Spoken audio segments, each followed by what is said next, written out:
All right, good evening, everyone. Welcome to Racing Roots with Ham. As you see, I'm not Spencer Boyd, and Spencer Boyd's not going to be with us this evening, but you're stuck with me, and Tracy's over here to my right. But Spencer's going to have to come on next week, and he's going to make an announcement, and he wanted to wait and do the announcement next week. So I'm just waiting on a confirmation for him to come in next Monday. As you know, yesterday he was stuck in Texas for his plane. He had issues with the plane, whatever.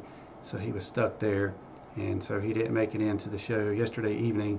So he was gonna come in this evening, and I guess he's a one-man marketing machine.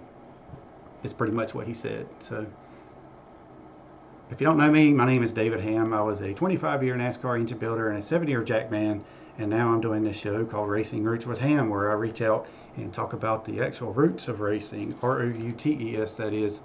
If you didn't notice, I'm wearing this eye patch. It's because I had eye surgery and probably don't want to see it right now. It's all red and yucky, as Tracy can attest to that. So I hope y'all are doing well this evening. I'm here in the Signal Hill studio with the WAME 92.9 FM and 550 AM. And we're in the room here with all the computers and the console and the heat. So I had Tracy shut that door because we were listening to some of the easy going music next door, and it's put me to sleep. No, not really. It's just too much noise in the background, but I might actually open it back up. And so what's up, Sandy? She calls me Pork Chop, and she calls Kudzu and Hash. She's got her own names for them as well. Suzette McGuire's out in California. And I knew Suzette was looking forward to seeing Spencer, but like I said, we'll have him on next Monday. And Dickie Dennis is up in Virginia. Who else? Linda Jinks. She's up near the Elmira, I believe it was. Hopefully I got that right. In Pennsylvania. So I should just say Pennsylvania and I cover it. So Dawn Clark. What's up, Dawn? She's in Statesville. Yes, the eye patch is spiffy. I got it on over my glasses. It actually works out better that way because when it's on under my glasses, it pushes on my eyeball, which is not a good feeling. And maybe I'll just give you a sneak preview of this eyeball here in a little bit. And maybe not. What's up, so. Steve Knight? No, Tracy says, I don't think so. It's not a pretty sight, that's for sure. I should probably put this microphone over here in case she wants to say something. She can direct it in this direction, and it'll go into the mic. But what I'm going to do tonight is I'm going to show y'all a video, if you're interested, of when I went to Japan in 1996. And I know Steve Knight was there loading the equipment and all that stuff onto the containers that we had to send over, and we had to rust proof everything and bundle or tie the cars down because, you know, when they're in the ocean they're wanting to bounce like that, and some people had issues when they got there and their like jack bolts were all stripped out. Their suspension was messed up because of the rocking in the sea. So we're going to go into that, and I'm going to show you how I'm going to do it. So hopefully this will work out okay. But if you got any questions about what you're seeing, and I'm also going to talk as we go. I'm going to try not to be too annoying with the talking. Don't forget Jim Dooley, he said. But oh, what's up, Jim Dooley up in Virginia? I'll see you in the morning because I'll be back on WAME with Billy Buck. So I'm finally going to come back.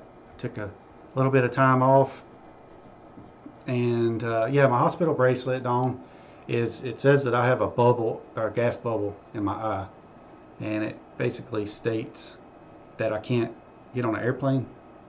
In case of emergency, they know you got gas in your eye. Yeah, in case of an emergency, do not light your cigarette near my eyeball or something like that. Don't let me get on an airplane and that kind of stuff. So it is what it is. But I think about another week or so I'll have that, and then it'll be gone. That's when the doctor said actually the gas bubble will go down, because right now I'm at 60%, which means if you look out my left eye, there's like a water level. I'm doing it like this, but there's a water level of like 60% of my eyes covered. It's like looking out a portal in a submarine or a ship. The portal that's half got water, 60% of it. That's exactly what it looks like in my eye, and it's the same type of glass. It's all fuzzy. So it's better for me to wear this. Otherwise, I'm just like Captain Jack, arg, you know, that kind of stuff.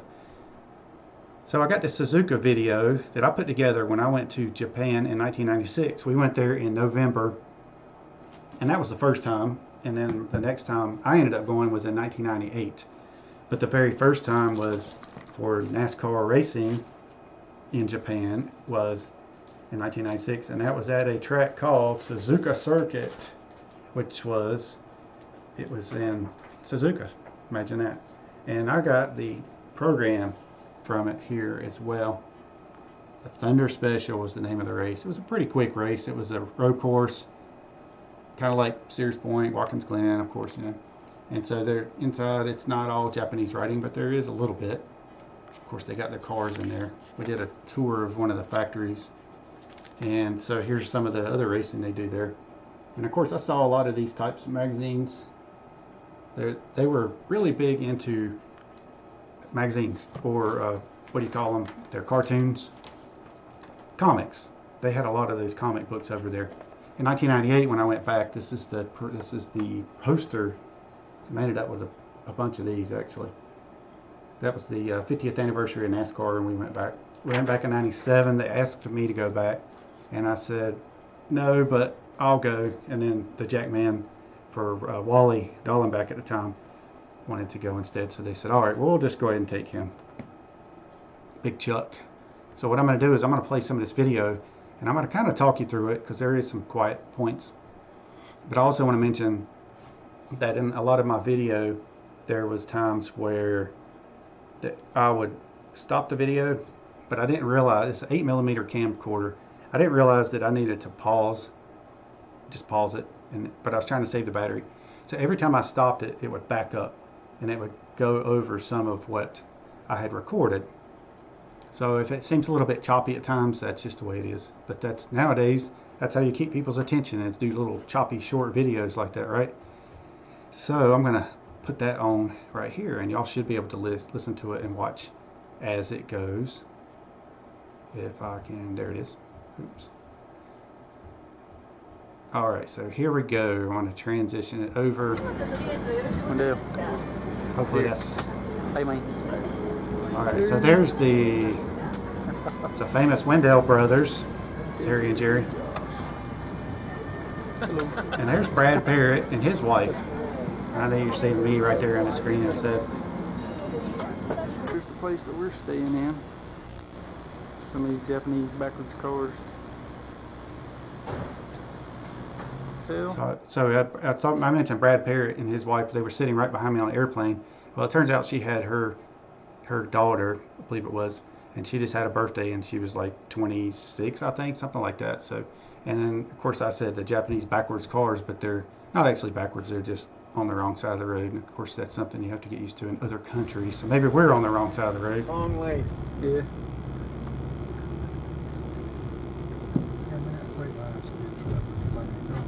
So you hear Richard Bostic. You seen that light? We need it because I put a ball down there to the big boy. All trailer, arm, the gooseneck time. Like, Yeah, we're testing the shit. we're testing.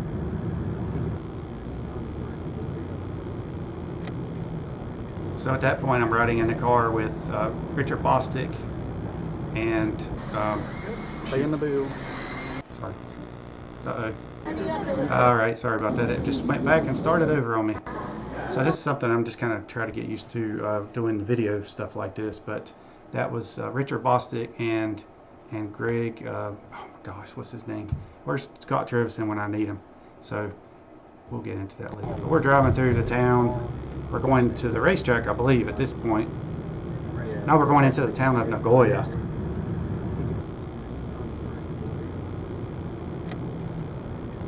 From the hotel. Well, there's the amusement park, of course, where the racetrack was. Stay in the bill.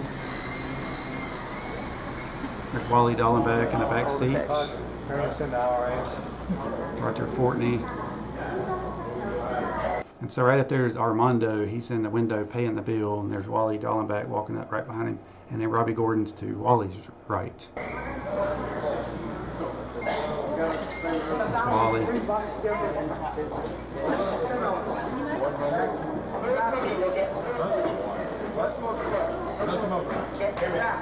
There's Wendell, Dave Charpentier just went by, and Terry and Jerry, Roger Fortney.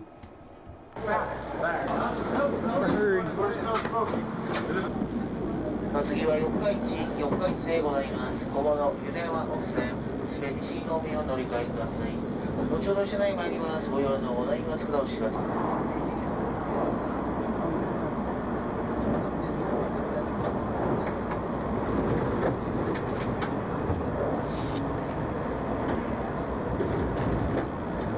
All right, see how those houses are just like packed? I guess they're called houses, packed right tightly. Everything in Japan, it seemed like, was packed tight on top of each other, and the subways, the buses, everything, the people, everything was smaller.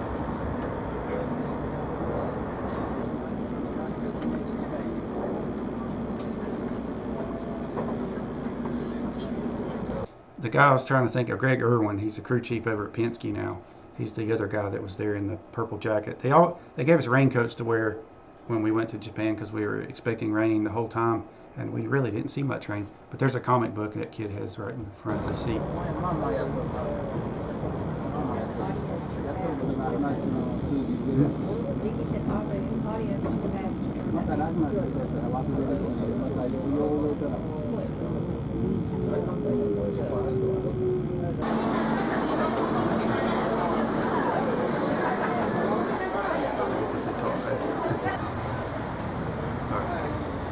Recording. There I am. Actually, gave the camcorder to Terry Wendell, and he got me in some of the video because I was like, I'm doing all this video. You don't ever see me. Hi guys. Here we are in Japan. To the Japanese people.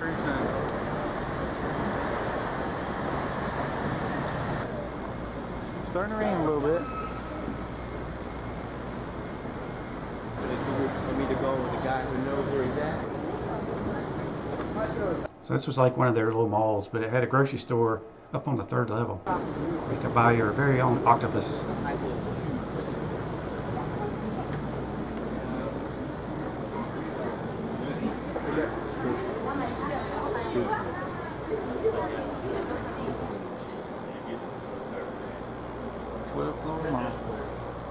Oh, maybe it's 12th floor.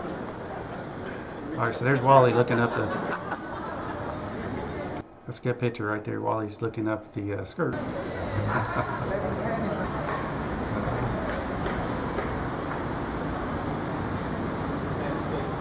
But I didn't do that, by the way, so I couldn't tell you what was it. Or nothing.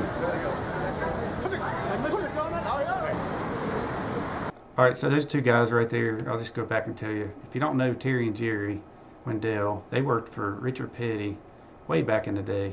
And they've got enough parts in their little shop at their house to build many of the Petty race cars, but they are geniuses. Now, Jerry on the right works over at Hendrick now, building engines, and then Terry on the left still works over at Ganassi, building transmissions, unless he went to Gibbs.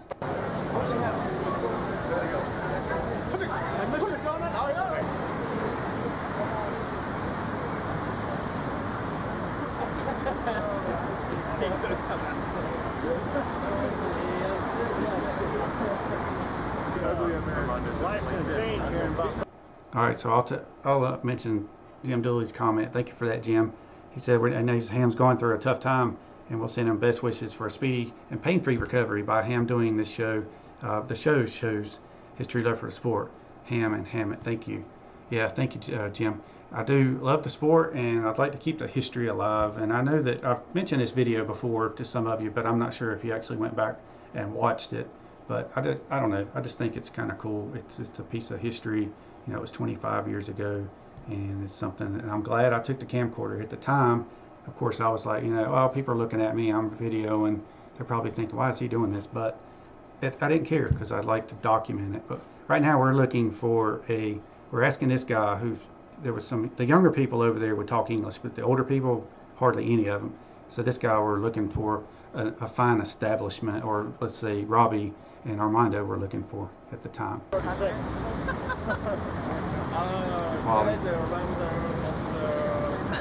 don't know. How do we get there? Now we're getting yeah.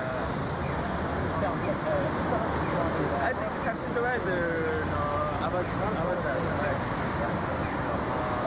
translator told us we need to find a taxi. Right here on the edge. We're looking for a taxi now. We gotta stop them here. We can't stop them jumping the fucking rail. Oh. We gotta wait on the cage. So I tried to lower the volume on that for it because yes.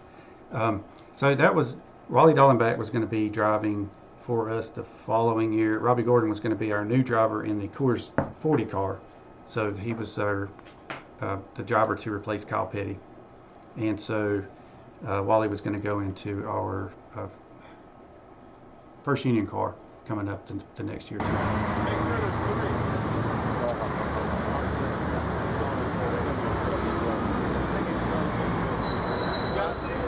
We're waiting for 3 taxis. Got our translator back.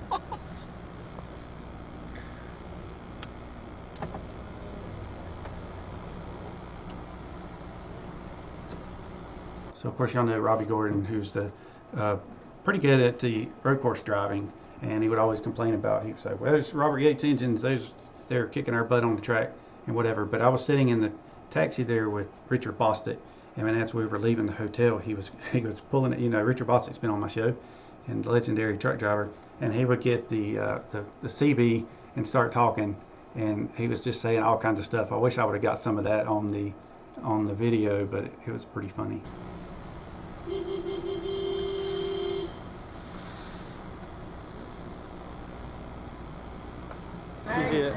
Yeah. It's closed? Except tonight. It's not open during Yeah, daytime, yeah. It's closed? Yeah, close.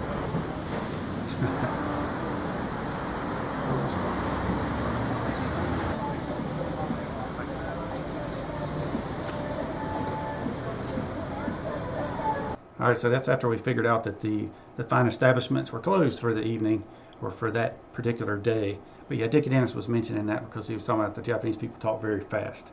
That's what I was thinking he probably meant. Got a guide now. Back street now. So we got us a guy. He understands Japanese, Oh, American. I think it was about 12 of us. Okay. Ichiban, that was one of the words we heard a lot of. There was about, I believe there was 12 maybe total, if I had to, thereabouts, people that actually went to the race, or for the, yeah. So we flew over there basically together in a big old 747 airplane, of course. There's Richard Bostic, if I can get back to him. Of course, you know Richard Bostic from being on my show, but the flight was, by the time I left my house to the time I got to the hotel, it was 25 hours.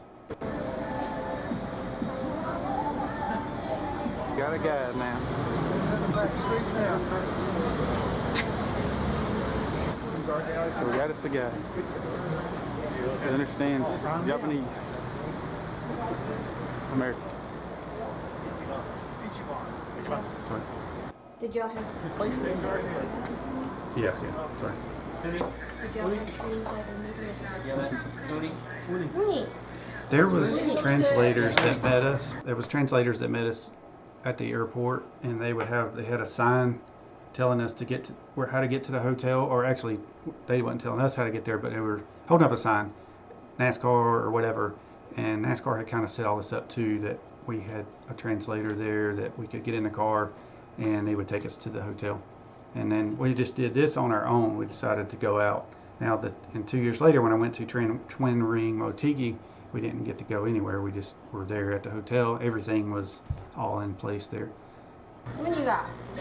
So we're in a Japanese sushi bar, trying to figure out what we're actually going to eat. There's some cucumber rolls, and so I'm eating the only thing I ate was maybe one of those cucumber rolls and some shrimp. Shrimp still has the little eyeballs. All right, so while him and Robbie were, they're very competitive, so they were like trying to figure out who was the real sushi eater in the group. And Robbie had been bragging about it, being the big sushi connoisseur. They talked about this on one of your shows. Yes, and now look at it, what he's doing, he's spitting it out. Yeah, not so much. And then my little shrimps.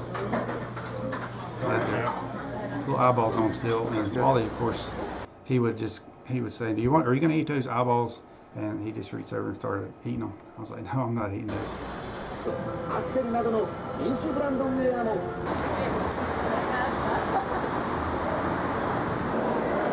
Cigarette machines. They also had coffee in the little cans in the machines over there. Robbie with his feet up on the seat. And you can see how it's kind of choppy real quick, like I mentioned. Hey, Terry. Hey, here we are in Japan. Okay. Suzuka circuit, whatever, music park.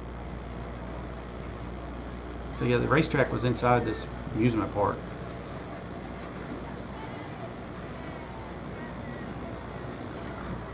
Yeah, sushi's not, I don't know, I like sushi okay, but now you come back in America and they have actually fried sushi. I guess there's a word for that too. Tempura, yeah. I'm like, no, over there you didn't see much fried foods. It was all... Japanese McDonald's. And there's the McDonald's. And also when they cook over there, they didn't cook the food like well done. McDonald's tasted pretty much the same. The meat might have been a little different. Because apparently they have their own healthier hamburger meat over there, and it's like chopped really fine. It's a different texture to it. Yeah, a couple extra batters. Kobe beef. Hey, does that car have a glass knob in it? No, it doesn't. Huh? No, it doesn't. That car never had one in it because we never needed it. I never needed what he was doing last night. Yeah. Hey, Donna, he rewound what I said first. All right, so Robbie there, I was telling him, say hey to my wife Donna, because she really likes you, whatever. So, and then Your ex-wife, Donna. my ex-wife, yes, of course. So I was playing. I thought I was recording, but it wasn't. So then I was like, hey Robbie, do that again, because totally. And so then he says that. Of course, that's just Robbie being Robbie.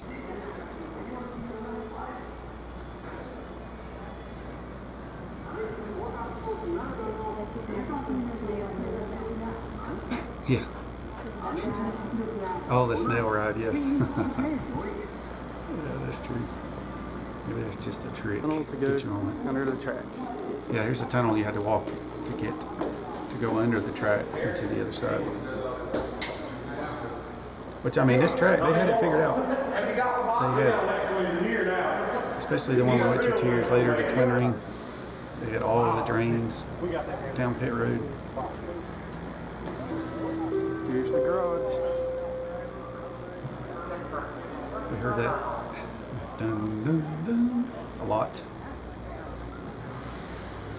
Mack tool truck Were there other in Japan. cultures at the track, or was it just y'all? The other cultures, no. It was basically mostly all Japanese at the track. You'll see that here coming up shortly. No, I mean Competing, no, there was Japanese drivers and American drivers.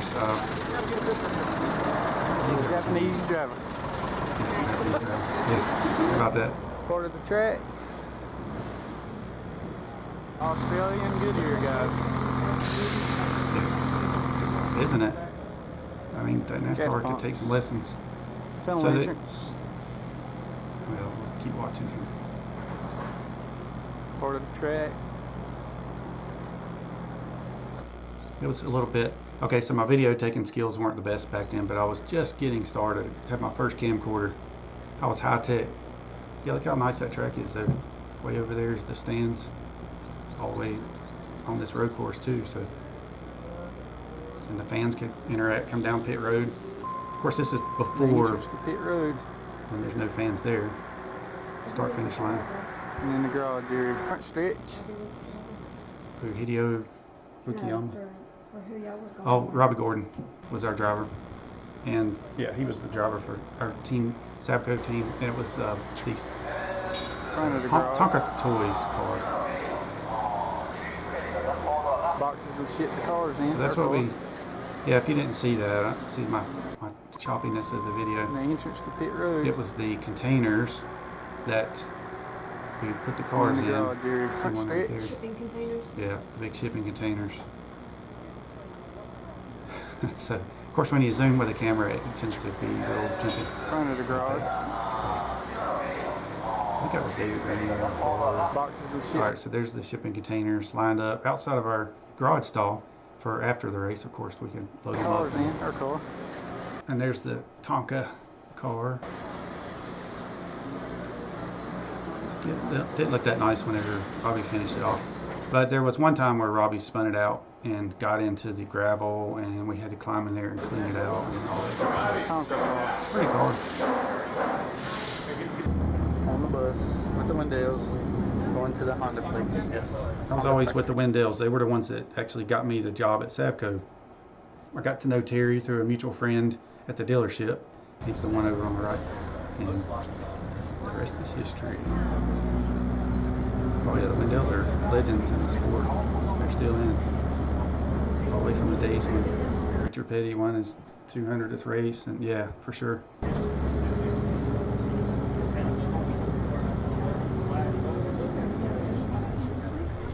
Yeah, what do y'all think about me getting the Wendell zone?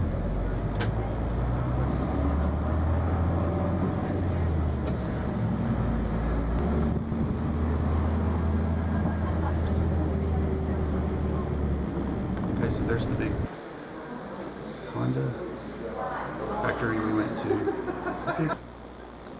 They had a little presentation for us and showed us around. One thing I noticed about them over there, there's two people doing every job, pretty much, when they work. I mean, there's not just one sitting there watching, they're both working and they got their own part.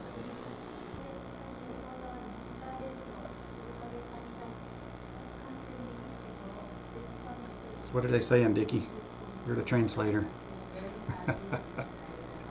He says they talk too fast for me. That's what it is. It does seem like the premiere for the 2021 Olympics. Yes. Yeah, I'm glad you're enjoying it, Suzette. It's kind of a behind the scenes, of course, you know, something that I was there, but it brings back memories when I sit and watch.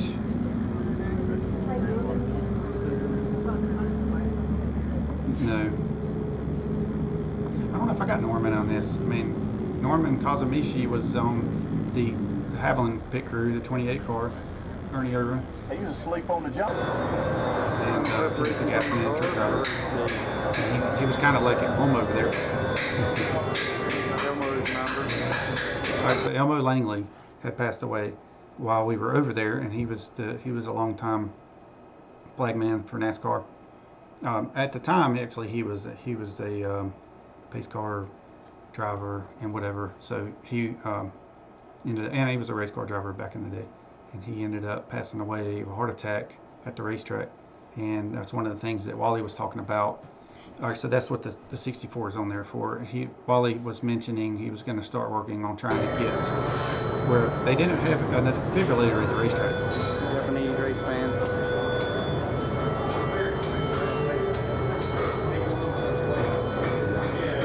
So there's the Japanese race fans. Here in a minute. Yeah, it was pretty. It was really cool having the little kids come up. Except for all those. So that was neat to see.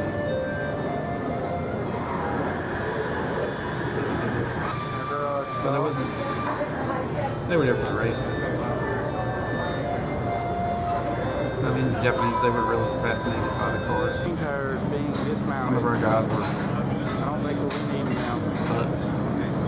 All right, I'll explain this. We had racing. Well, all right, I'll explain that. We had some of our guys were like, you know, whenever you're pushing the car and people are in the way, you know, they're just like yelling at people and stuff. I never did that. I never even liked them doing that. Yes, somebody can get hurt, but just, you know, you got to do it in a nice way, I guess.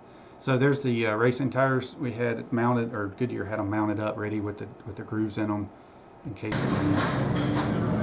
So he's asking who was driving the Smoky Joe car. That would have been, was it Jimmy Spencer?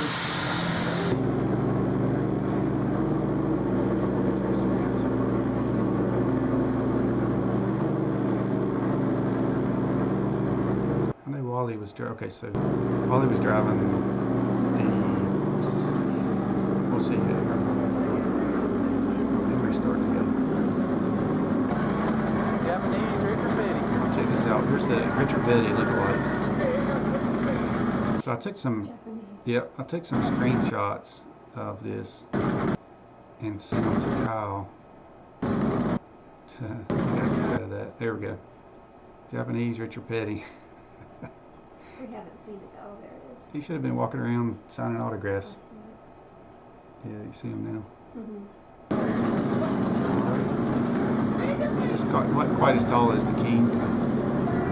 Yeah. See that right there, the kid.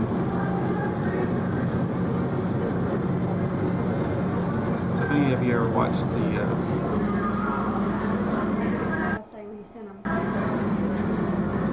he thought that was funny. The other thing he said was, so he didn't see kind of the height, but whenever I saw him, the next time I saw him, and he was talking about the little statue up there in Randleman that's got the short Richard Petty, and how they're going to have to change that to make him taller. But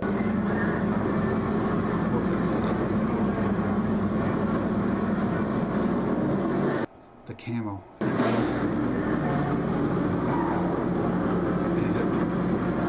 think he's got the Coors Lights. I think Other side of the garage. we're going to take a day off. There's the suite. So there's the suites that the drivers stayed in, and their names on the doors. Downstairs. Wally suite for Pam. 15.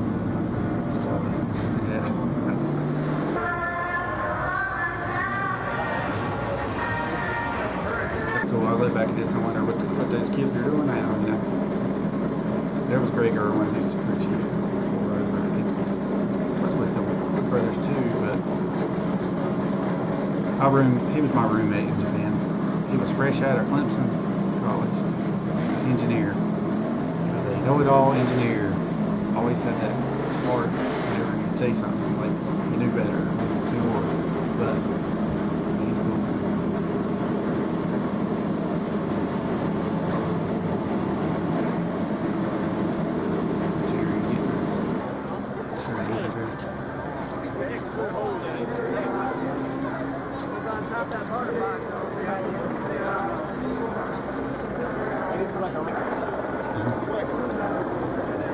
All right, so yes, I'm videoing as we're pushing the car. Like I mentioned, there I am videoing. So it don't take 10 people to push the car. The cars really move smoothly. If they didn't, they wouldn't be race cars. And you don't want to go too fast because you got all these people there. I'm not in a hurry. That was my point. The guys. Hey! Hello!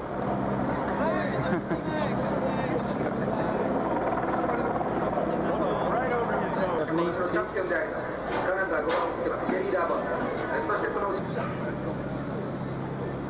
Hey, give me one. I got a picture somewhere. I see a pretty picture. Where'd it go, Dave?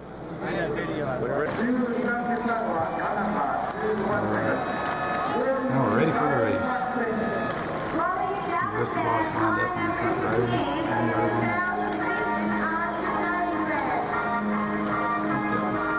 Sterling. And Roger. Wondering if that's Sterling was good. Japan. I was trying to remember his number. Bobby.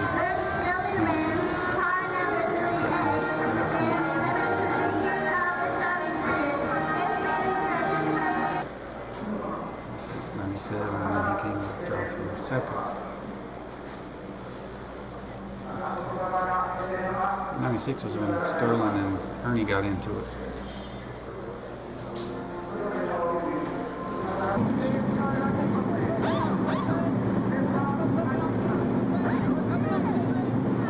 Alright, so the other thing that they had figured out at these tracks were they had the garage stall right there, kind of at the racetrack. You just go around. It was in the pit. The pits was your garage stall too, so that was pretty neat.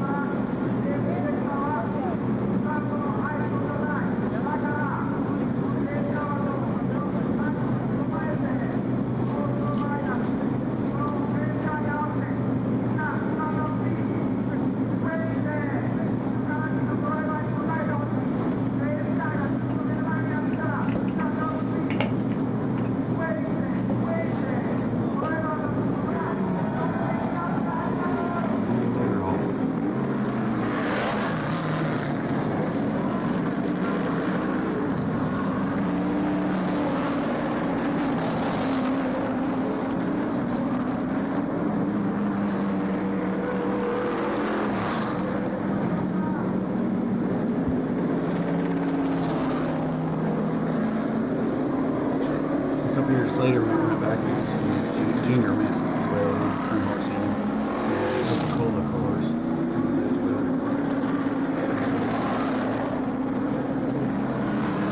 Yeah, let's get it up. Let's see what's good.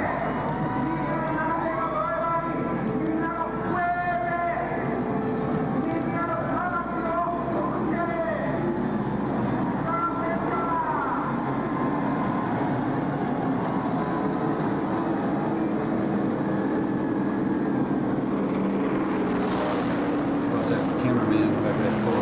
That was Phil Wallace. Y'all see that? I don't know if Phil went though. He said he was going to watch. I'm not sure if he went. Here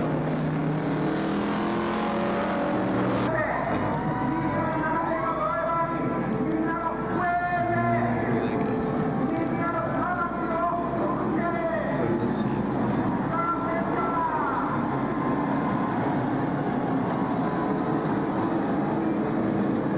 Inside the car now. Oh, there it goes. Yep. I don't know, it looks kind of like Phil, but that does the next time he pops on him.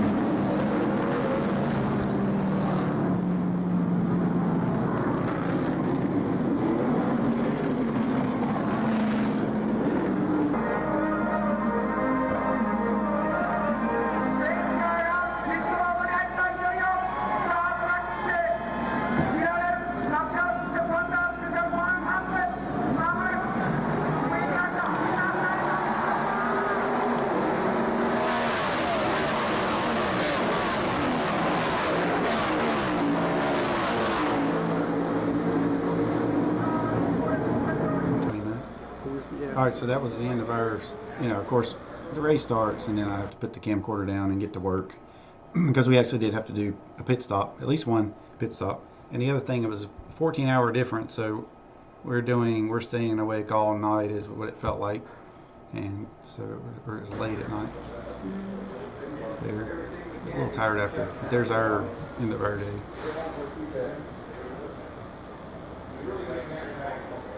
Probably back to in.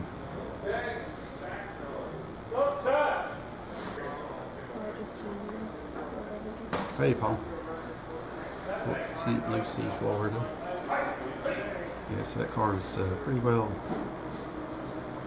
not good. There's the containers back. We're getting ready to load everything load back it up. up. Good job. So we gotta wait till all the containers are down before we can load. No, it There's was. Tanner, our clue. It was. No, he wasn't there. No, this was actually a few years after Davey passed. It was Ernie Irvin's car Ready to go home. at that time.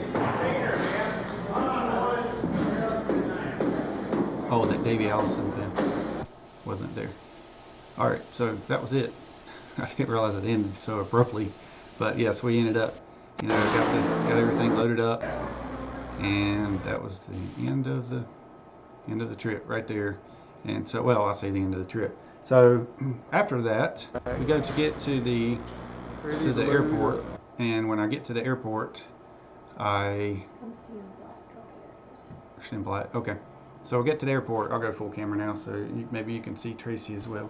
So, all right, went shopping while I was there, and I'm going to show you one of my purchases if you haven't seen it before.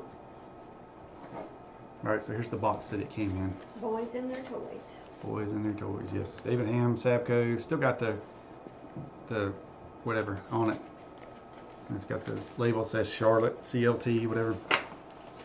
I haven't taken this out very often. Not really that I needed it. So I had to get one of these genuine samurai swords from Japan. Just be careful pulling it out. You know. Yeah, still wrapped in there, but Good job, killer. okay. Let's see if I can. All right. Sorry about that, y'all. It's not good whenever my depth perception is. All right, my depth perception, not depth perception, but my blind spot over here. Okay. All right, so here it is. Try that again. Oh, you got it? I got it. Sorry. I'm about like handicapped without my left eye. It's terrible. Not sharp, it's just for looks. Is that right? Let me see your arm. See if we can shave the hair off of it. Ow! Look at that. It cut me. No, I'm just kidding. It's not sharp. It's not too bad, but I can fix Right there that. it's sharp. That I got a part's grinder. sharp. No, don't mess with that part. No, it's just a novelty thing, but it's a, I mean, it's from Japan, so I figured, you know, it's got to be somewhat real. Hey man, it says made in China. I'm just Stop kidding. it. Just kidding, but that's a nice piece. I mean, I think it's real, the real deal. I think that belonged to, what's his name over there? Anyway, Bruce Lee. sorry, I meant to transition this camera. Let me try this again.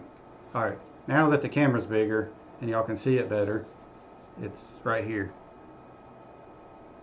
That looks funny right there going across the screen. Here, let me Right hold it. underneath my, yeah, let you hold it. Now I keep that hidden in the house, like Be careful what you say. exactly, that's why I keep it hidden. So that was my purchase, okay, but the deal is, when I got to the airport, and I know some of you have heard this already, but so I apologize. Gosh. So I get to the check-in. All right, so first of all, you have to go through, you know, baggage check, you have to go through customs or whatever. But they give you these little, you have to go to a machine and get these little coupons to get your, I don't know, I think it's a tax to be able to get out of the airport. So I go and I get to the machine. I had like 1,000 yen left, which is $10 American dollars. That's all I had left. So I had to pay this little tax and get my little token out of the machine. And so I got it. I went to the line to Here's your score. check my bags. Not check my bags, actually I'd already done that.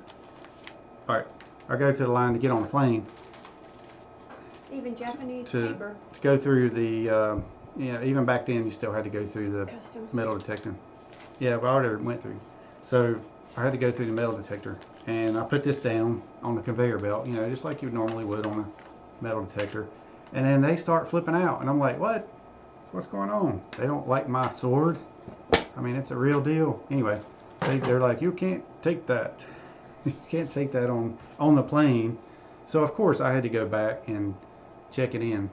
So, since I'd already spent my last $10 and my last 1,000 yen, I have to go out of there. And we're like getting close to the time where the plane's going to take off. And I was scared to death of getting stuck in Japan. Lord help me, I never wanted to go back.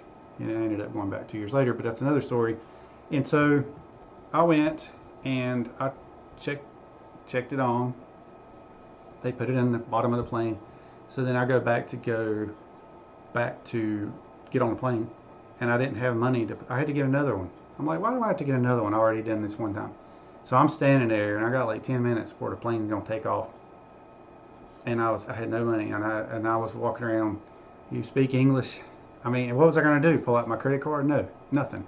So The Visa is accepted everywhere. yeah, well now it is. Express. I bet now you can do it from an app on your phone. But back then, I didn't have a cell phone. I mean, I didn't have nothing. So fortunately, I had yes, 8mm camcorder though. I was high tech redneck in Japan. So fortunately though, I had big country and little country there to save the day, and that was our front tire changer and rear tire front tire changer and front carrier. It was Bill Miller and Randy Osher, and so they gave me my 1,000 yen, and I was able to go through it. And they never even let me pay it back. Of course, I got like $900 to go on the trip. So 1,000 cheap yen as I is am. how much? $1? I kept. Let's see, I brought home $600, I think it was. I spent like $400 on souvenirs, one of those little geisha dolls and that thing right there. A little bit of food, but most everything we went to eat was paid for, which was good. And so we went to an Italian place, went to a Japanese steakhouse, and of course I'm in a Japanese steakhouse, and I'm like, "Where's your banyo?" You know, and so he says, "Japanese style, okay?" Sure. I mean, and you get in there, and it's just a little hole in the floor, a little porcelain hole. It was their toilet, which I mean, I didn't need the toilet at the time, but it was just, you know, you have to hit that hole. So that's the Japanese style toilet. And then like I mentioned, the ground beef over there was like chopped really fine. So I went to an Italian, and I got me a lasagna. And the lasagna was like the hamburger meat was like chopped up, like really fine, and it was put into the lasagna. Sound effects. Yeah, and so I got a whole pizza and a whole lasagna because you only got small portions over there, and I was kind of a big guy, and so the Japanese don't eat much, which they're small. I was expecting to see lots of the Rice. well, there was a lot of rice, but it was like rice with nothing on it, just very plain white rice. But I was expecting to see like sumo wrestlers, and the only place I saw them was on TV. I mean, yeah, wrestling in Charlotte, wrestling and racing, and of course an occasional watching sumo wrestlers, but didn't see any of them except for on TV. But I did go ask one of the people over there that was doing one of our tours. I said, if y'all have ever watched Ultraman, now tell me you remember Ultraman. I've got like the whole season, the episodes, whatever, on CD. And that's where he's like, Hayata! And this guy turns into a rocket, and it's Japanese, like this, and then he takes off, rocket. And What was it called? It was Ultraman. Ultraman. I think Yep. I remember seeing that. And he would say, Hayata. So that was, I asked them what that meant, and they were like, that just means hurry. So, okay. Well, that makes sense because we said it whenever it was in a hurry. So anyway, we got on the plane, flew home, and it was like another 25 hours or something. And I slept for 2 or 3 days. No, actually, I had to go pretty much right back to work. That was after the season, was the end of November, the last race. And that was the last race of the season. So I think we probably got a week off after that for Thanksgiving. And so it was all good. That was an interesting trip. And like I said, 2 years later, they asked me to come back. So I ended up going back in 98. Even though you said you were never going to do it again. Yeah, I said I'm never going back. Because not only was the food bland, but it hurt my stomach. I got this big iron gut. Never had any stomach issues, knock on wood. Got eye issues, but not stomach. And so the food was just extremely gaseous, whatever. For whatever reason, it was just different than what I was used to eating. So like the whole time coming back on the airplane, my stomach was just hurting. It's like nothing I could do about it. And you wouldn't go to the bathroom on the plane. Oh no, and I don't think it was because of that. I couldn't go to the bathroom. It was almost like I didn't want to eat the food, so there was hardly anything. The bathrooms are so small. Well, that too, yes. So, but they did come around, and I was like, oh, thank God, finally some American food. Are they bigger? And it was a bodies donut. than 747? 747's big altogether. But the bathrooms are bigger? But I don't remember. I mean, the plane was regular because it was a Boeing 747. So the seats and everything, it wasn't like in Japan where the seats were small. I mean, the subway seats were small, the bus seats were small, the cars were smaller, trucks, everything smaller. So anyway, I get on the airplane, I'm sitting there, and they bring me one of those Yoshibaris. I think it's called a warm towel.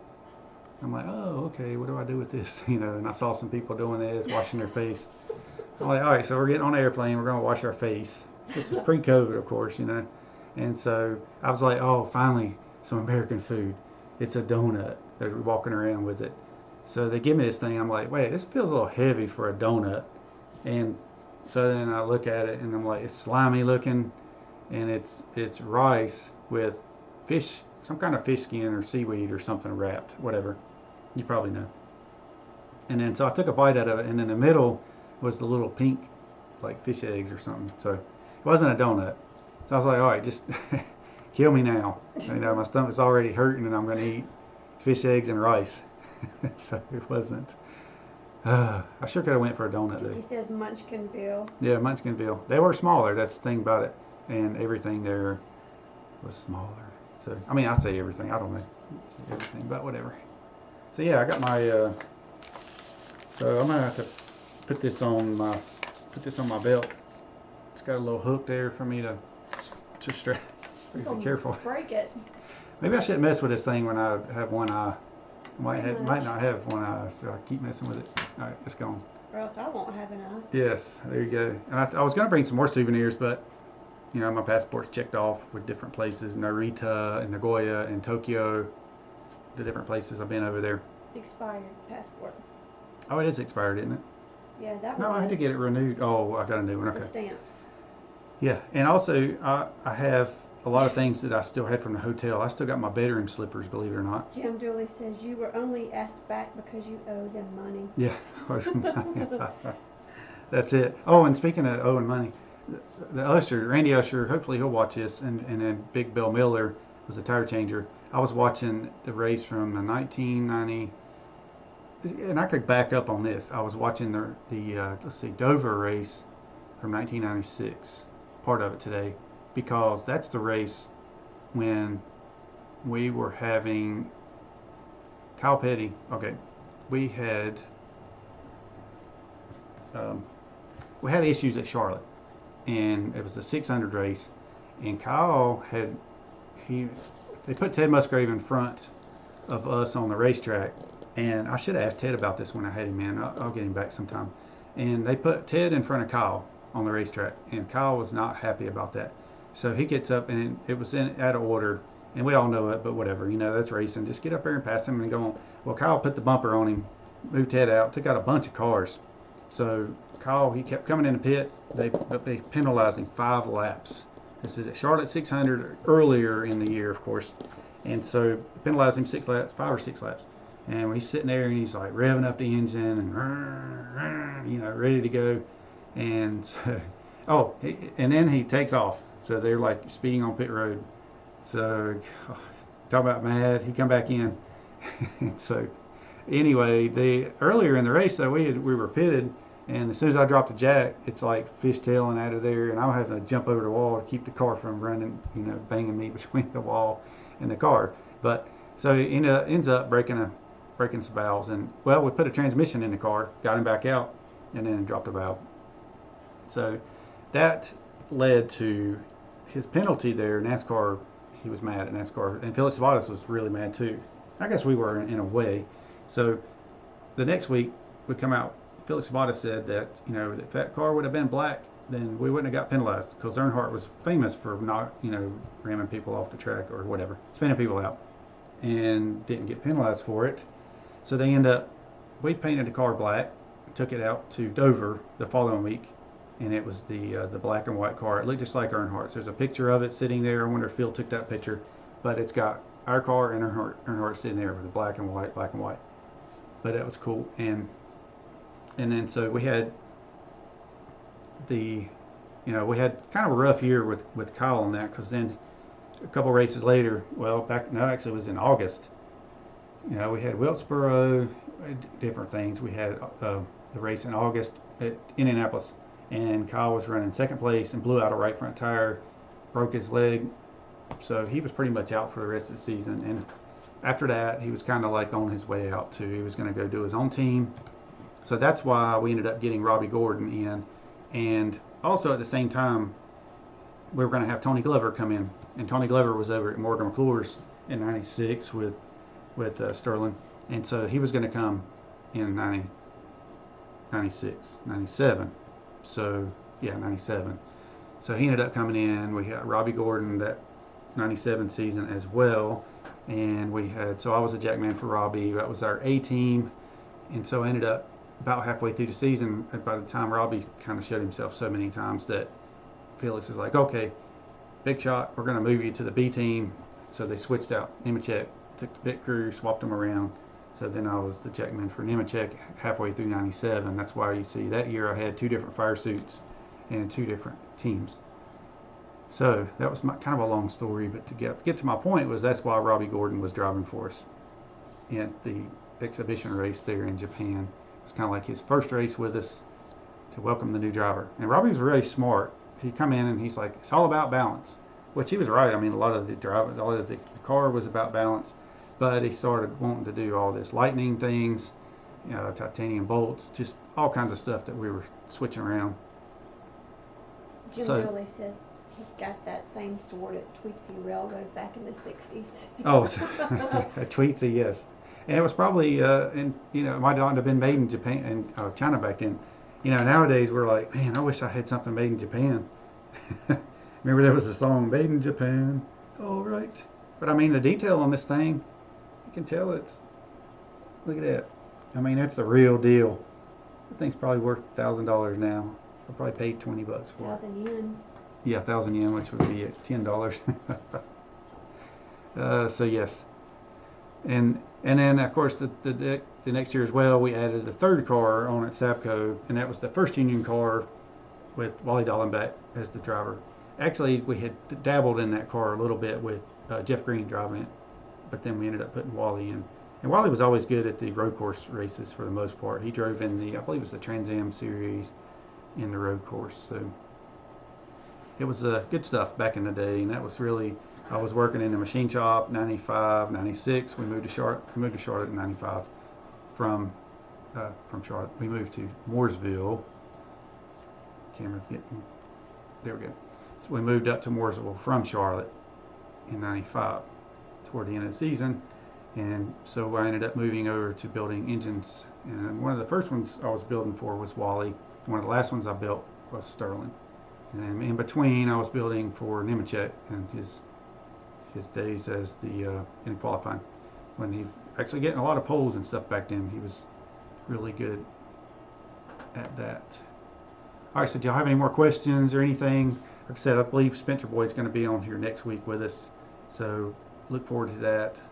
We'll see how that goes. I'm gonna hope that I'm pretty sure it's gonna happen next week. So, you know, I'm gonna start having a backup plan. If that happens, I'll either have someone else lined up ready to come in last minute, because I don't want to just cancel the show.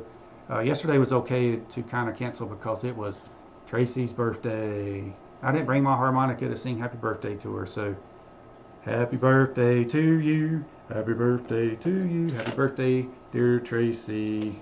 Happy birthday to you. I was looking to see if there was one in here I could play. Anyway, happy birthday to my wife, Tracy. Did you have a good birthday? Yep. Do you want to say anything to your friends? Thank you, everybody, for your happy wishes for me on Facebook, on YouTube, and all that good stuff. Yes. She's the big, let's see, You can 39 and tell how counting. old I She's am. I don't 51. care. I am not ashamed of my age. So I got me an older woman. It looks like I'm trying to eat the microphone things you when don't you say. stuck it up in my face. Oh, does it? Well, I don't have that depth perception, so it's terrible. You ought to see me driving, trying to park. I did see you driving, trying to park today. I called Billy Butt this morning and I said, all right. I'm like, I got the clear. And so he's like, oh, good. He said, I know tomorrow's usually your day off, but could you come in? Sure. And he said, you're okay. He's like, are you driving? I'm like, yeah. I'm driving and talking on the phone with one eye, you know. And I told him I'm good. As long as it's not dark. Now, when it's dark, forget it. It'll be dark when you leave in the It morning. ain't going nowhere. Will it? Yeah, it is at 6 in the morning. Okay, so it'll be dark in the morning when I leave. I'll be okay. Just trust me on that. So I'll just make sure I keep this on, because when I take that off, it's just like, whoa. It's like being underwater and blurry and all that kind of stuff. So yes. Anyway, is there anything else I need to mention? I'll tune in tomorrow morning. Says, love you guys, you're hilarious. We love you too. So thank you for watching and all that good stuff. So we're gonna be back on tomorrow morning, the Billy Butt Morning Show. I'll be there at 6 o'clock, 6 to 10 in the morning, and then we have the Piedmont Folkways Show tomorrow evening. So you're just gonna stay at the radio all day? Yeah, pretty much. So it should be it'll be a good day to be back. And so Sure you don't have to nap in between? I don't know. Actually, I'm probably gonna I'm gonna leave a little bit early from the morning because I got to go do some. I'm not gonna mow, but I have somebody helping me mow. But I think I'm gonna run a weed eater. I'm just gonna tape this up to have it completely sealed. I'll be all right. All right. Any more questions? Anything? Any comments? Did y'all like my video? Because I'm thinking about doing. What I'll probably do is do some of these videos like this, but I won't necessarily do them in my lives. Excuse me, but I'll put them on, and then y'all can always go back and watch and skim through, or whatever you want to do. And so I was going to kind of change it up a little bit, because right now some of my videos that I'm doing are the how-tos, how to change the fuel filter on your diesel tractor and stuff like that. Which change the oil in your truck. Yeah, how Tracy can change oil in the truck, stuff like that. For free. I allowed her to change my oil, and I didn't have to get my hands dirty. How good was that? I did it for you. Yes, so that worked out just fine. And this was pre-surgery. yeah, pre-surgery. Oh yeah, there, I won't do that. But Don't do that. those reading glasses, no, I don't really. Don't take it off. Actually, I do need the reading glasses too. So I'm going to get a new eyeglass prescription whenever my other eye, because there's no telling what it's going to see. Like I have a telescope eye now in this one, but it doesn't see good up close. Like I can see a fly on a tower a mile away with my right eye, but my left one, nah, never could see good. That's the reason why I was disposed to having detached retina, is because of the shape of my eye, and with that being shaped that way, it made me nearsighted. But I wasn't bad nearsighted. So you would think someone that's extremely nearsighted, like you see people extremely nearsighted, would have detached retinas, but whatever. It is what it is. I can blame my parents. It's just genetics. So yes. All right. So that was it. Whenever we went to Japan, we went back in '98. '98 was we went back in '97. I didn't. '98 was twin ring Motegi, which was a circle track. And the hotel was right there at the racetrack. So you would go, stay in the hotel, get up in the morning, walk to the racetrack, or get on a little shuttle bus, and then they would have breakfast there at the racetrack for us. And the breakfast was always sausages, and they were like, which I don't mind if something's not cooked that much, but the eggs were like really sloppy eggs and sausage. I was like, where's the grits? Well, this is American. But yeah, it was American. And I was glad to have that food. And I also took some Tums with me that time. I took lots of that with me to have. Yeah. Or whatever. It helped. Rolaids, Tums, whatever. Rhodium. Yeah, I didn't eat any of that stuff. No, I didn't have those problems. Whatever. It just hurt my stomach, the food. So we had that. But we didn't go anywhere. That was a boring trip because we got moved in. Oh, you had to work. Yeah. 24 hours, yeah, to get there. And then we had to be at the racetrack the next morning. And then we worked like 3 days in a row at the racetrack. And then we got on the bus and went to the racetrack, went to the airport 2 hours away. We flew from, we flew from Tokyo to Nagoya or something like that, and then there. And then 2 hours on a bus. So it was crazy. And then another 14 hours to get to Atlanta. And then when you get to Atlanta, you got to fly to Charlotte. And then when you get to Charlotte, you got to drive home. So yeah, it was pretty. And drive the guys back to the shop in Wardsville, and then get your car and go home. So what's up there? RD is in Michigan. No, New Hampshire. I You always say get it wrong. I was gonna say I started to say it again, but I actually did say it. Yes, RD's in New Hampshire, and Sissy Odell here in Statesville. Yes, and if y'all don't recognize where I am, we're over at the Signal Hill Studio. If you want to see around, I can show you around right quick. Because here's the actual picture that we had. So there's Tracy, of course. She's busy working. I am responding to That's good. comments on Yes. here. Thank you. All right, so when y'all hear Billy Bucks in his audio stuff that he does, you know, his commercials and stuff, he does them right here. There's his console computer. And when the station was closed down over downtown 101 East South Center Street, we were over here broadcasting. But there's the picture that Kudzu put together. It's Kenny Rogers and Dottie West, and you can see it's Billy Buck now. It's been doctored a little bit, but it's pretty funny. And I had the picture of Billy, and I sent it to Kudzu so that he could put it together, and I think it turned out really good. Get a kick out of that. But I got some pictures of that on the social media stuff too. But I got my website going, ready again. I got it going okay, and also podcast. My podcast is up now, so some of these episodes that I've done with the Racing Roots are now on the podcast. You can go on to Spotify and iTunes and all those places and just search for DHAM I Am or Ham the Engine Man, and you can find those podcasts, including the one of Dickie Dennis, the infamous fence climber, when I was sitting over here in this studio and I called Dickie on the phone. I held my cell phone up to the speaker and recorded that one. So one of these days he's going to come into the studio and we're going to get him here on camera. So that'll be really neat. And so the other podcasts that I have uploaded now are Nally Decker and Ted Musgrave. And I got one episode of Matt talking to Matt Ashbrenner, 20 minutes of it, of the 2 hour show. So I'm going to finish uploading that. So that's some of the things I've been able to do as I've had some downtime, is to put some more how-to videos, and actually accomplished uploading the podcast, which I was happy to finally get that done. So we have some comments. Suzette, thank you, David and Tracy. You guys are the best. Thank you for watching. And Jim Dooley, Tracy, is that your designated driver? Yes, Tracy's her designated driver, but I didn't say. I doubt she's going to get up at 5 a.m. No, she's not. I know I could have had her bring me this morning, but I was like, she's got to go in to work at 9 or leave the house around 8:30 or so. So she could have dropped me off, but then I had a doctor appointment at 11. So anyway, y'all have a great rest of the week. And I did volunteer to ask if I could switch to work evenings, and you said no. Oh yeah, well, there's no need to do that. Well, just worked out fine. so that I tried to work with you. Oh yeah, you did. No, I didn't. That was all good. I'm not being stubborn. No, you did a good job.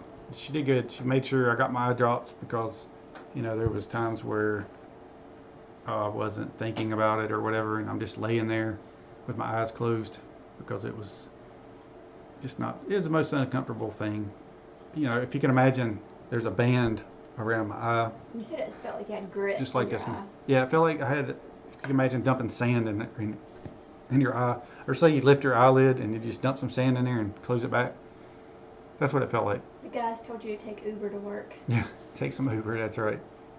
Take Uber to work. Yeah. Not take some Uber. Well, I know. Uber Take to work. that same thing, right? No. Take some Uber. I know what Uber is, but So that's what it felt like, and then on top of that, it feels like my eye's being squeezed, because there's a rubber band around it. I call it a rubber band. They call it a buckle, which I guess is kind of like a belt. It squeezes it. Whatever. It changes the shape of my eye. So if you can imagine how that feels, yes, it's not too good. It's uncomfortable. Anyway, well, enough about eyeballs. So I'll be back tomorrow morning. So we'll have a good time if things get back to normal. Then we got our Friday After Fives coming up this Friday. So I'll be there for that, to go out there and MC with Billy Buck on the main stage, or the only stage. So I'll probably have my eye patch in, because until that water level goes down in my eye, it makes me like seasick when I take it off, and it accentuates the light, the glare of the light. The good thing is you haven't been as bad off this surgery as you were the first surgery. The Is that first right? surgery you were pretty bad. Yeah, the first one. I think I'm tougher now. You slept a lot more. I did. Yeah, that was miserable. Yeah, the first time going through that. I mean, I guess every time you go through stuff, it makes you a little bit stronger, typically.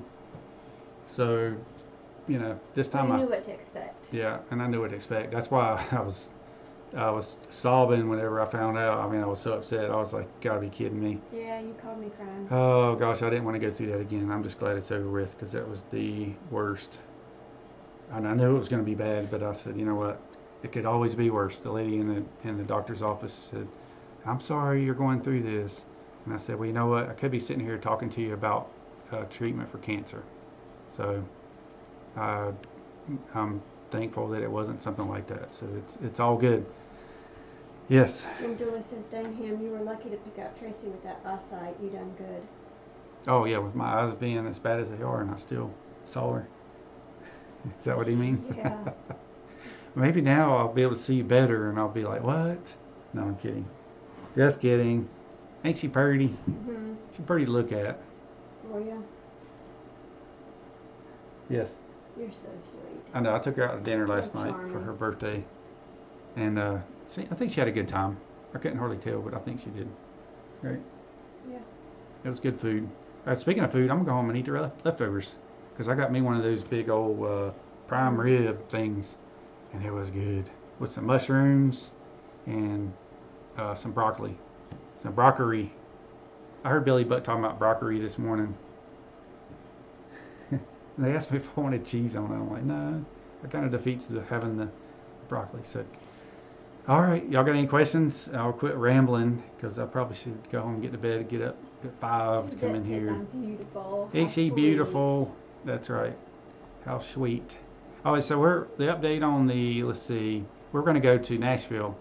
I was going to go to Nashville, speaking of Suzette, because I know she likes Natalie Decker and that, and she's met them. And so Ended up not going, obviously, because I had my eye surgery. But I think the deal is we're going to hook up in Martinsville, and we're going to have a big party. There's Scott. So Scott, we're going to have a party there for Martinsville with the Decker family. I believe they're going to come over. Excuse me? Pass that by me again? You know, because Martinsville's an hour and a half away. So Scott says, hello from Daytona, headed to Nashville tomorrow. Yes. That's where I wanted to go.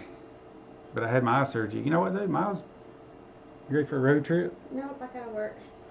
Oh, okay. Tracy's got to work. Hey, Scott, stop by and pick me up. I'll go with you. I think I'll be all right. The doctor gave me clearance. So I'm getting my mowing done tomorrow. And I'll be fine. We'll head out to Nashville. Well, Scott, we're at Signal Hill because the internet. I did a little test with because I was playing this video from my Japan trip. And because the studio's being used. And yeah, the other studio, that's a good point, we're having a performance with the ladies in music, kind of like we did another time for Piedmont Folkways this time. It's going to be like Carter Kincaid and Mackenzie Wood and some others. And they're using it tonight to rehearse on the next several Tuesday nights until the show. They're going to be using the other studio. And this Signal Hill's only 10 minutes from the house, which that's only 15, but it's whatever. So the internet over here is much better than it is at my house. I was trying to do a little test earlier to see how this video would do. And since I was replaying my Japan video on here, and I had my little picture down here talking with my microphone at the same time, that it was taking up a lot of my internet was not happy. So it was taking up a lot of kilobytes and such. So oh yeah, Presley Barker and his family to be our guests in Nashville. So is Presley, are they going to go? That's kind of a little bit of a trip for them. But we had Presley Barker on the show last Wednesday night. He had a good time. It was really good. Him and his brother were on there playing. Actually, it was 2 weeks ago. But, well, I'd like to go back to Nashville, so if you just come pick me up, I'll go with you. But definitely Martinsville, because I know Natalie's going to be running there, and I haven't been to Martinsville in 20 years, so that would be one to go to. And maybe I can get my camper out. No, I'm not going to be able to take that thing up there. I need to just get a little small pop-up camper. That's what we need. That's all we need, a little pop-up. I just need a tent. Bathroom in it. I was going to take a tent to Nashville. I'm not using the woods. I was like, all right, I'm just going to make a road trip, grab my tent, we're going to go. So, do I know the date of the ladies' concert? I've got that in, I don't even have it in my bag. I've got a calendar sheet. It's in, see, the next 3, this week, not next week, and maybe next week. It might be 2 weeks from now. And so, because I know they're practicing for 3 Tuesdays. This Tuesday, the following Tuesday, and the one after that. So it's probably that 3rd Wednesday. And that'll be. Thank you, Scott. Scott said I look nice tonight. She does, doesn't she? Appreciate it. I'm glad I told you first instead of Scott beating me to it. Or was he talking about me? So anyway, I got my Crow. Oh, it's right here. My Crow equipment shirt on. So my buddy Scott Crow there we'll wait till next week. Got some stuff coming up, so we'll see.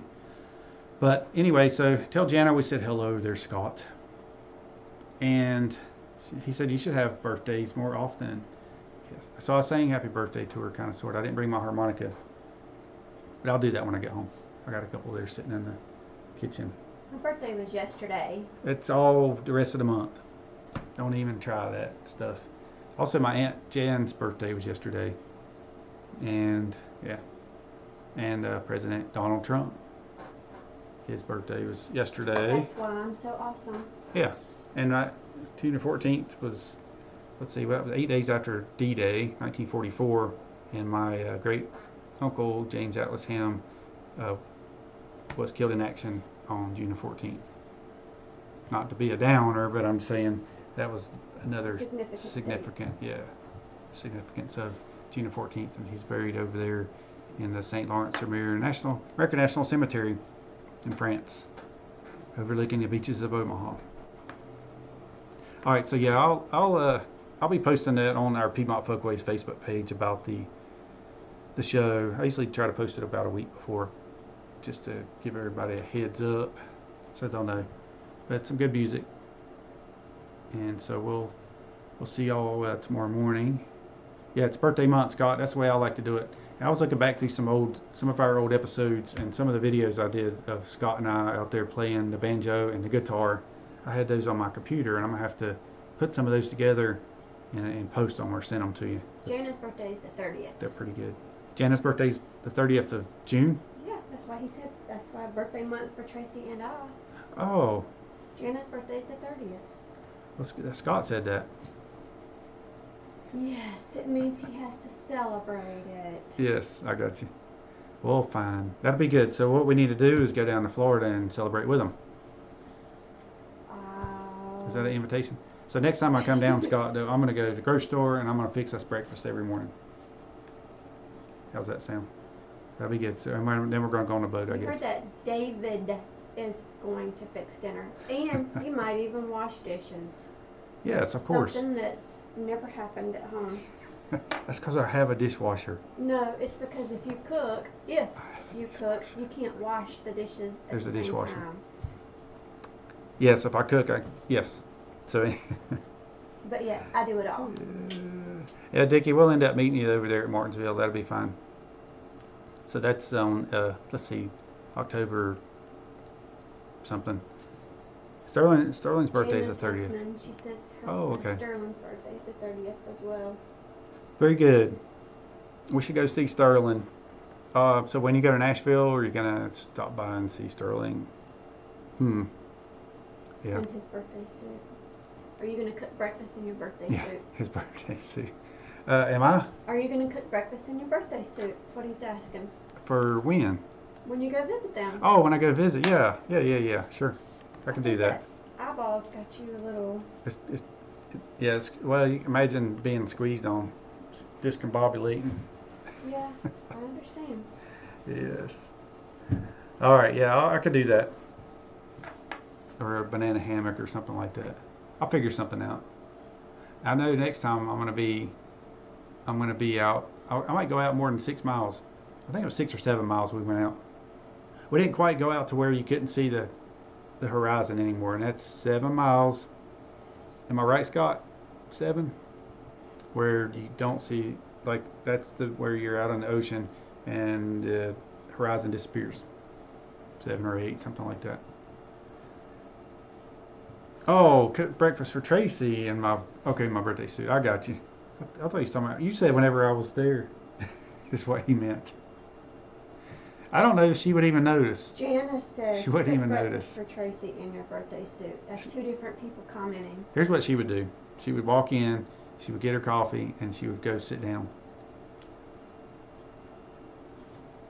He's cooking. You don't disturb somebody when they're cooking. Yes. I'm saying you wouldn't even notice. He says 10 miles till you can't see land. Oh, it's 10 miles. Okay. All right, so that's the deal. We went out 6 or 7. So if we would have went 3 more. All right, I'll remember it now. I got it. It's plugged in. It's in there. All right, you're rambling. Okay. Well, y'all don't have any questions or any further comments? I'm going to go ahead and, while I turn it red. Yeah, because I was imagining that. Yes. So, of course, I turn red. I get embarrassed easy, you know. You know how I am. Yeah. Yep. All right, so y'all have a great rest of the week, and we'll see you back here next Monday. We'll have Spencer Boyd on with us. So, if not, I'll have a backup plan. But, you know, like I said, it was okay that I missed yesterday because it was Tracy's birthday, and it was the day before my doctor appointment, and I'd missed the radio, and I was still kind of like laying around with my... I was supposed to say at 45 degrees angle. Did you hear that he was supposed to? Yeah, I'm supposed to. But I ended up just taking the pillows off the bed, and I was like, I'm just going to lay down. He did that for his wife once, and she took a picture. Took a picture. Facebook profile picture, I guess. Oh my gosh. No, that's not good. Cooking bacon in your birthday suit can be dangerous. Yes, you have all these little specks on you, for sure. Yes, thanks, Jana. I know. Might blister up and make things bigger. Yeah, it might blister up. Make things. All right, so somebody said, you know, whenever I was talking about, the doctor told me I couldn't lift more than 5 pounds. Anyway, yeah. It was 10 pounds, and now it's up to 25. Well, somebody said, you're going to need help going to the bathroom. Whatever. What? Somebody said that, and I was like, yeah, that's right. Yes. You know. Well, I didn't see that. No, it wasn't on here. I probably shouldn't have said that, but it was somewhere else. Might have been Jason Wood. All right, so y'all have a great week, and we will see y'all next Monday. And if y'all have any questions, any comments, you want to go back on here and comment, and hit the thumbs up if you got some type of enjoyment out of this. Hopefully you enjoyed my video from Japan. I didn't take my camcorder the second time. I did get some pictures, but Why didn't you take your camcorder the second time? that's a good question. I don't even know why I didn't. I think because I didn't really want to go to start with, so I just ended up doing whatever. I was like, you know what, I'm just going to get this over with. That was I got a message from my friend down in Australia, my distant cousin, Alan Lean. I call him my cousin because everybody in Australia is my cousin, you know. Oh, yeah, so hit the thumbs up if you like it. And so Alan sent an Australian Outback sculpture photo credit. Oh, it's a sculpture. That's cool. I'll show you all this right quick. It's an Australian Outback sculpture. How cool is that? Yes. So Chad Hyder is getting ready to go at the Roval. Oh, sorry about missing the show, but yeah. Yeah, he's got Go back on and watch it. Canadian racing. Oh, that's right. That's racing tonight. So go check out Chad Hyder's racing. He's on there right now on Facebook. Yep. So that would be on the Canadian Racing channel. I'm sure y'all will follow it by now. But yeah, y'all have a great evening, and we'll see you next Monday. And if you got comments, questions, go back on here and do them, and I'll get back to you. Because I get notifications, and I'll go on and comment back. I always answer them.